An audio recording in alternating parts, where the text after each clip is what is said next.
For 60 years, the American Mafia's greatest weapon wasn't Tommy guns or political corruption. It wasn't millions in illegal gambling profits or control of labor unions. It was something far more powerful. Silence. Omertà. The sacred code. A blood oath sworn by every made man from the moment he joined La Cosa Nostra. You never speak about the organization to outsiders. You never cooperate with law enforcement. You never testify. You never break the family's secrets. Ever. The penalty for breaking Omertà was death. Not arrest, not prison. Death. A bullet in the back of the head, your body dumped in a trunk, a message to everyone else who might consider talking. The code was absolute because the consequences were absolute.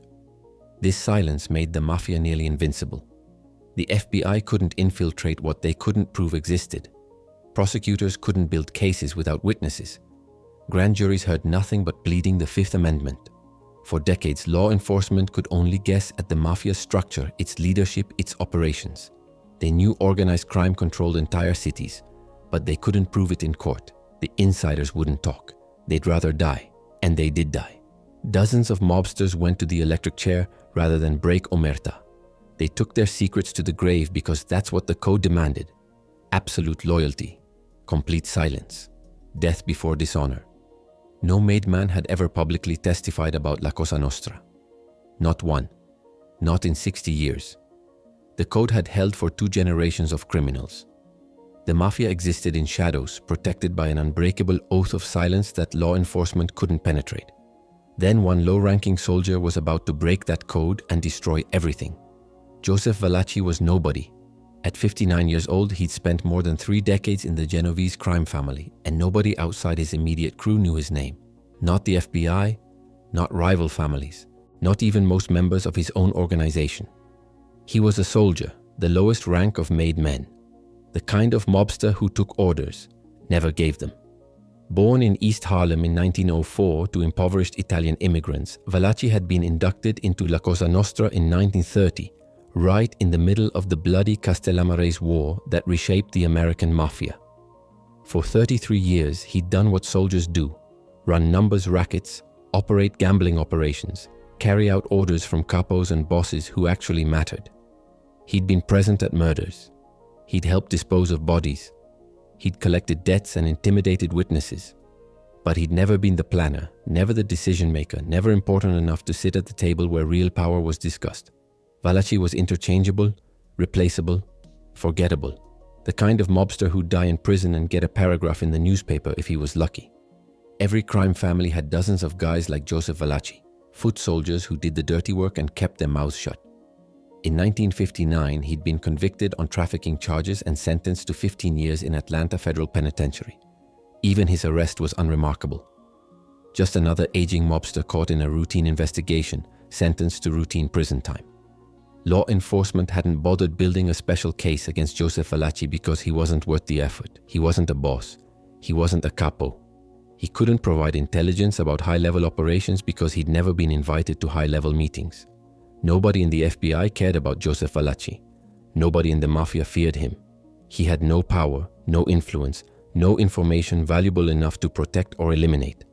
He was just another prisoner in Atlanta Federal, serving his time, expecting to be forgotten by everyone except his immediate family. The bosses didn't worry about Valachi talking because he had nothing worth saying. 33 years as a soldier meant 33 years of following orders, not making decisions. What could he possibly reveal that would matter? Everything, as it turned out. But Vito Genovese, his boss, was about to make a fatal mistake. June 1962, Atlanta Federal Penitentiary. Joseph Valachi was doing his time quietly, keeping his head down, following the code. Then Vito Genovese arrived.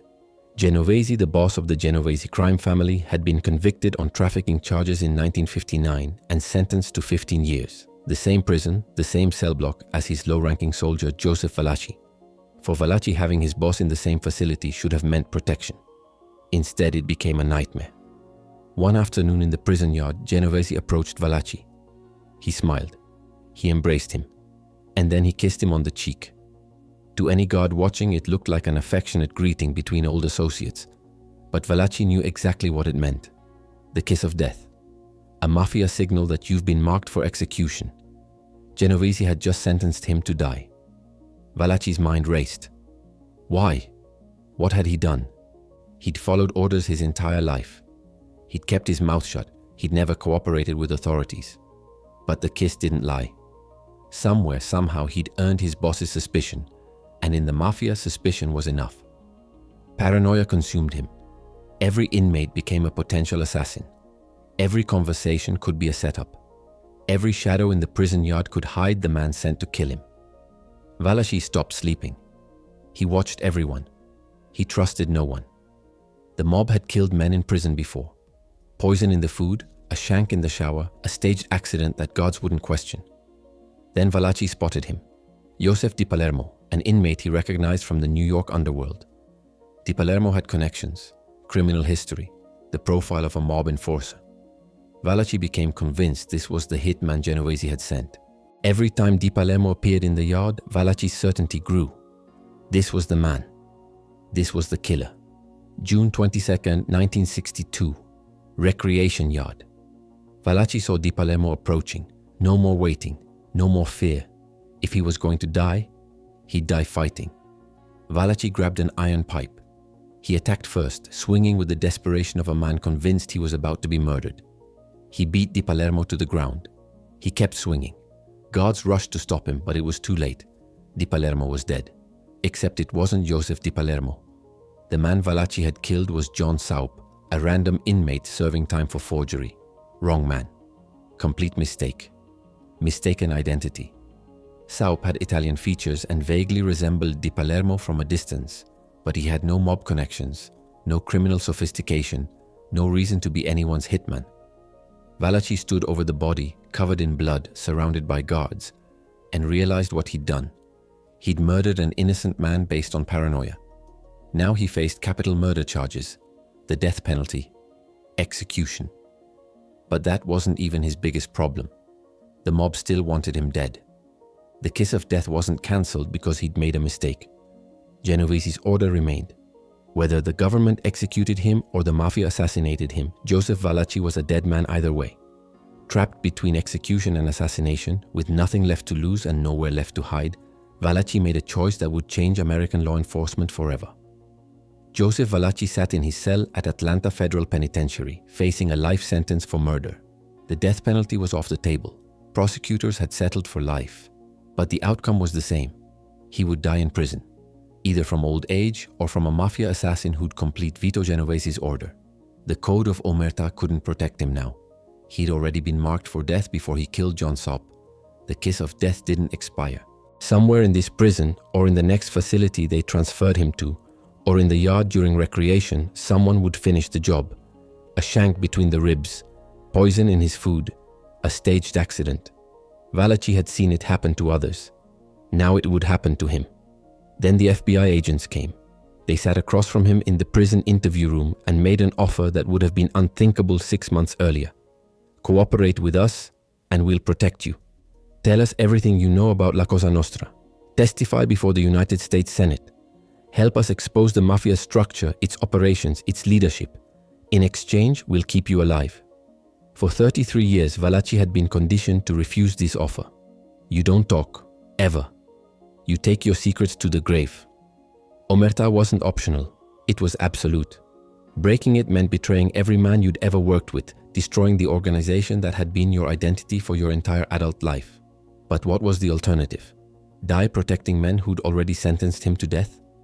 Honor a code that Vito Genovese had already broken by ordering his execution based on paranoia and suspicion? Valachi was already a dead man in the mob's eyes. The code couldn't save him. Loyalty couldn't save him. The family he'd served for 3 decades wanted him murdered. He had nothing left to lose and everything to gain. In September 1963, Joseph Valachi made his decision. He would testify. The FBI couldn't believe it. No made man had ever done this. Not publicly. Not in 60 years of American organized crime. Mobsters had cooperated quietly before, providing tips to reduce sentences, but they never testified openly. They never admitted the Mafia existed. They never broke Omertà on national television. But Valachi would. Attorney General Robert F. Kennedy called it the biggest single intelligence breakthrough yet in combating organized crime. The Senate Permanent Subcommittee on Investigations, led by Arkansas Senator John L. McClellan, prepared for the most explosive hearings in the history of organized crime prosecution. News leaked to the underworld. Mafia bosses across America, New York, Chicago, Philadelphia, Detroit, Buffalo, learned that Joseph Valachi, a low-ranking Genovese family soldier, was about to testify before Congress. On national television, in front of millions of Americans. Panic spread through the 5 families. What would he reveal? How much did a soldier actually know? Valachi had been made in 1930. He'd witnessed the Castellammaris War, decades of murders, the evolution of the modern American mafia. He knew the structure. He knew the rituals. He knew the names. The organization that had operated in shadows for generations was about to be exposed by one of its own. September 25, 1963, the day America met the Mafia face to face. September 25, 1963, the United States Capitol, Washington, D.C. The Senate Permanent Subcommittee on Investigations chamber was packed. Senators, FBI agents, Justice Department officials, journalists, television cameras broadcasting to millions of Americans across the country. Everyone had come to witness something unprecedented. A made man breaking Omertà on live television. 200 U.S. Marshals escorted Joseph Valachi into the chamber. The security wasn't for show. The mob had placed a $100,000 bounty on his head, the largest contract ever issued by La Cosa Nostra. Every law enforcement agency in America understood. If Valachi died before testifying, organized crime's greatest secret would remain protected. Senator John L. McClellan, chairman of the subcommittee, opened the proceedings with a warning to the American people. The existence of such a criminal organization as Cosa Nostra is frightening, he stated. This organization attempts to be a form of government unto itself and outside of the law. Then Attorney General Robert F. Kennedy testified, framing what was about to happen. For the first time, Kennedy declared, an insider has broken the code of silence. What Mr. Valachi will reveal represents the biggest single intelligence breakthrough yet in combating organized crime. Finally, Joseph Valachi took the witness stand. The cameras focused on him. Millions of Americans watched. A 60-year-old ex-convict with gravel voice and a lifetime of crime was about to expose the most secretive criminal organization in American history. He began with 6 words that changed everything. I am a member of La Cosa Nostra. The room went silent. For 60 years, the Mafia's existence had been speculation, rumor, theory. Now a made man was confirming it on national television. Americans had heard the word Mafia in movies and newspapers, but this was different. This was testimony from inside. Valachi explained the term Cosa Nostra, our thing, the organization's real name, used only by members. He detailed its structure. 5 families controlling New York, bosses operating in cities across America. He named the current leadership, Tommy Lucchese, Vito Genovese, Carlo Gambino, Joseph Colombo, Joseph Bonanno, names that had been suspected but never confirmed. With FBI assistance, Valachi drew organizational charts on massive boards displayed in the hearing room. Bosses at the top, underbosses beneath them, capos controlling crews, soldiers at the bottom. The entire hierarchy exposed like a corporate structure chart. He described the commission, the ruling body where bosses from across America settled disputes, divided territories, and made policy decisions affecting the entire criminal underworld. Law enforcement had suspected its existence. Now they had confirmation. Valachi explained initiation rituals in vivid detail. The blood oath, pricking your trigger finger until blood drips. Holding a burning piece of paper in your cupped hands, a saint's image curling in flame, while repeating the sacred vow. This is the way I will burn if I betray La Cosa Nostra. Over 5 days of testimony spanning September and October, Valachi walked senators through murders from the 1930-1931 gangland wars. He explained how Vito Genovese had ordered prison assassinations, one inmate poisoned, another thrown from a window to silence witnesses. He named hundreds of members, identified criminal operations, solved unsolved murders. Police commissioners from New York, Chicago, Detroit, Tampa, and Buffalo corroborated every word. The structure Valachi described matched intelligence they'd been collecting for decades. The Mafia's greatest weapon, secrecy, was gone forever. The reaction from the underworld was immediate and explosive.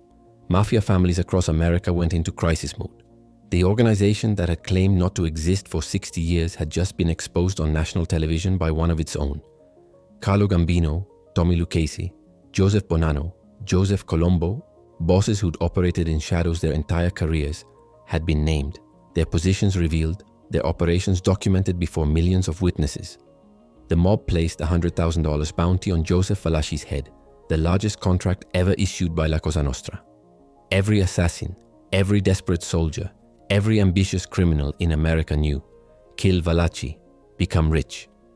The hit was unprecedented, not just in amount, but in futility. Valachi was already under the protection of 200 US Marshals. The bounty would never be collected, but the damage was done. Valachi's organizational charts had identified hundreds of made men. Suddenly, mobsters who'd operated anonymously for decades found themselves targets of FBI investigations. The names Valachi mentioned, soldiers, capos, enforcers, became priorities for every law enforcement agency in the country. Public fascination exploded. The hearings were ratings gold. Americans who'd believed the Mafia was Hollywood fiction now had undeniable proof broadcast into their living rooms. Valachi became the most famous and most hated mobster in America. Congress responded with legislation that would fundamentally transform organized crime prosecution. The hearings exposed gaps in federal law that allowed the Mafia to operate with impunity. Within months, lawmakers began closing those gaps. Wiretap authorization for racketeering cases gave law enforcement tools they'd never had. Witness immunity provisions allowed prosecutors to compel testimony from lower-level criminals. Most importantly, the Federal Witness Protection Program was established directly because of Valachi's testimony. If the government wanted future informants, they needed to guarantee protection. These laws laid the foundation for the RICO Act in 1970, the single most powerful weapon ever created to dismantle criminal organizations. Every major mob prosecution in the 1980s and 1990s would trace directly back to strategies and legal frameworks developed after the Valachi hearings. The Code of Omertà suffered permanent damage. For 60 years it had been absolute. Now it was broken. If Joseph Valachi, a 33-year soldier, a made man who'd sworn the blood oath, could testify, who else might talk? The mob's greatest weapon was trust, and Valachi had destroyed it. Joseph Valachi spent the rest of his life in protective custody, transferred between federal prisons under constant guard. He never collected reward money. He testified to save his life, not get rich. On April 3, 1971, 8 years after his testimony, Valachi died of a heart attack at La Tuna Federal Correctional Institution in El Paso, Texas. He was 66 years old. One frightened soldier had accomplished what decades of FBI investigations couldn't. He'd proven the American Mafia existed, exposed its structure, and triggered the chain of events that would eventually destroy it. The Valachi hearings didn't just expose the American Mafia, they triggered a chain reaction that would eventually destroy it. Before September 1963, the FBI denied that any national organized crime syndicate existed. J. Edgar Hoover had spent decades refusing to acknowledge La Cosa Nostra, claiming organized crime was just isolated local criminals with no coordination. The Valachi testimony made that position impossible to maintain. The proof was on national television, broadcast to millions of Americans, confirmed by a made man under oath. After Valachi, everything changed. His testimony laid the groundwork for the Racketeer Influenced and Corrupt Organizations Act, RICO, passed by Congress in 1970. This law became the single most powerful weapon ever created to dismantle criminal enterprises. RICO allowed prosecutors to charge entire organizations, not just individual criminals. It targeted the structure Valachi had exposed. Bosses, underbosses, capos, soldiers. The entire hierarchy could be prosecuted together. Every major mob prosecution in the 1980s and 1990s traced directly back to strategies and legal frameworks developed after the Valachi hearings. The Pizza Connection trial, the commission case, the prosecution of John Gotti. All of them used tools that wouldn't have existed without Valachi breaking Omertà first. The Federal Witness Protection Program, established directly because of Valachi's testimony, allowed future informants to testify safely. Sammy the Bull Gravano, whose testimony brought down John Gotti in 1992, followed the path Valachi created. So did dozens of other mobsters who chose cooperation over death. Valachi proved it was possible to break Omertà and survive. The cultural impact was equally profound. The phrase Cosa Nostra entered American vocabulary permanently. Mario Puzo used Valachi's testimony as research material for The Godfather, the novel that would define how America understood organized crime. The 1972 film The Valachi Papers turned his story into legend. Americans became fascinated with the Mafia precisely because Valachi had proven it was real. By the 2000s, the American Mafia was a shadow of its former power. The 5 families that once controlled New York were decimated by RICO prosecutions. The code of Omertà, once sacred and absolute, had become a joke. Mobsters flipped to avoid prison sentences with such frequency that loyalty became the exception, not the rule. All because one low-ranking soldier was more afraid of his boss than the code. The ultimate irony haunted the mob for decades. Vito Genovese's paranoia created the very betrayal he feared. If he hadn't given Joseph Valachi the kiss of death, Valachi might have served his time quietly and died unknown. Instead, Genovese's suspicion triggered the most damaging testimony in organized crime history. The Mafia's code of silence was meant to last forever. Joseph Valachi destroyed it in 5 days of televised testimony. 1 frightened man, 1 broken oath. And organized crime in America never recovered. The lesson was brutal. The organization that prided itself on loyalty and strength was brought down by its own paranoia and cruelty. The lowest-ranking member destroyed what the most powerful bosses had spent generations building. Omertà protected the Mafia until it didn't.